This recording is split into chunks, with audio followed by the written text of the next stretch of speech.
let's talk about these conference championship games this Saturday and how it all is going to play out with some quick hitters right here. Alabama must win to get in, right? There's no way they sit down somebody with one loss or zero losses over a two-loss Alabama.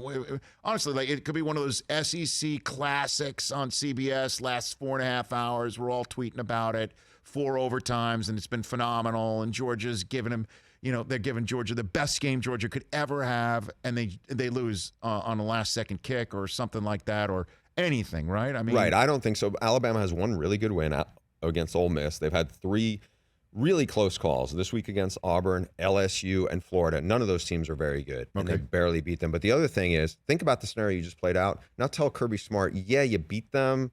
They don't have much of a resume, but now you got to beat them again because it's going to be a 1-4 matchup. I don't see how the committee would do that. All right. So Alabama wins and gets in, correct? Oh, yeah. All right. And then what happens? Who gets set? Then you'd have Georgia would still go. You'd have 2 one-loss teams from the SEC. They might be the 1 and 2 seeds at that point.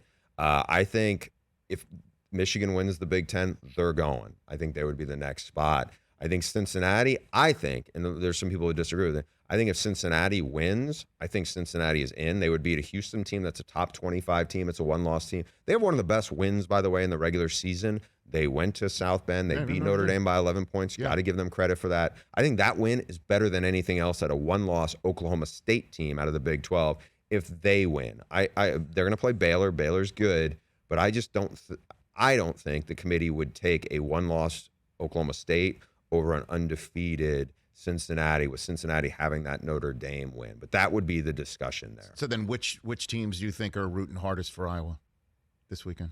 Obviously, because that would open up a spot, right? That would, yeah. Get nobody in there. Yeah, I think Baylor and certainly Oklahoma State are going to root hard to see Michigan fall, because I think if 2-loss Baylor beats Oklahoma State, they might have an argument at least to say, hey, we should be ahead of 1-loss Notre Dame that's not a conference champ, that's 11-1, that really doesn't have much. It's not their fault, but the teams they've beaten have not been very good. Virginia Tech, USC, Stanford, those teams have been way down this year. Purdue, that's their best win. So I think it really is. It helps the Big 12 immeasurably if Michigan gets knocked off. Right. It certainly helps Cincinnati. I mean, they don't need them there either. I mean, I think those are the teams that would improve the most. And certainly if you're Notre Dame, you want to see Michigan out of there, even though the way it sets up, it would have been better for them if Wisconsin was in that game, because then if Wisconsin beats them, Notre Dame has a convincing win over Wisconsin, which now Iowa doesn't do anything for them. So does Michigan. Right. They do. So Michigan beats Iowa, Alabama beats Georgia, Cincinnati wins. So that sets up where Georgia plays Cincinnati and Michigan plays Alabama, right? Maybe. I'd be interested to see. They're not going to send Alabama taking on Georgia again, right? No, they wouldn't. I think the question is going to be who's the 1-2 there. I mean, if Alabama beats Georgia, Georgia's resume is not going to look as great anymore. Remember, who have they beaten? They got Clemson, which was a 10-3 game. Clemson's not very good this year. Right. It's not like Georgia's going to have So you're saying Michigan would be the 1 seed? No, I'm not saying that. Okay. I think Alabama might leapfrog to number 1 at that point. And so Michigan will play Georgia. Yeah, I don't know if you want that matchup. Dude, I'm taking any matchup right now. Yeah, you should. You should. Me? You're right. You should. Let's go. I mean, who wants a piece of this right now? You could say Georgia would. Fine. That's great. I mean, right now, they get past Iowa. There's no house that's any money.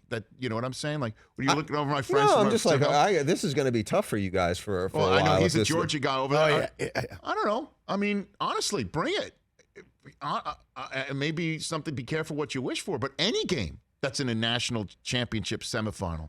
I'll be drunk. It's New Year's Eve anyway, right?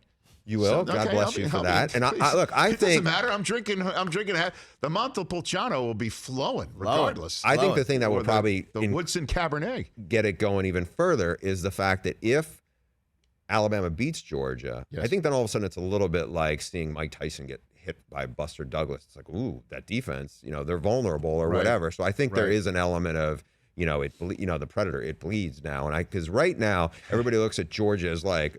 Talk to an NFL scout. There's like 3 waves of guys in the front 7. Right. So that's the scary thing. But again, they haven't played anybody yet, and I just think that the matchup against Michigan's run game is so good, and the offensive line is playing really well. It's just, man, Georgia's a scary team if you're going to just try to run the ball against them. Hey, you watched all the way to the end. Thanks for that. Watch more right here.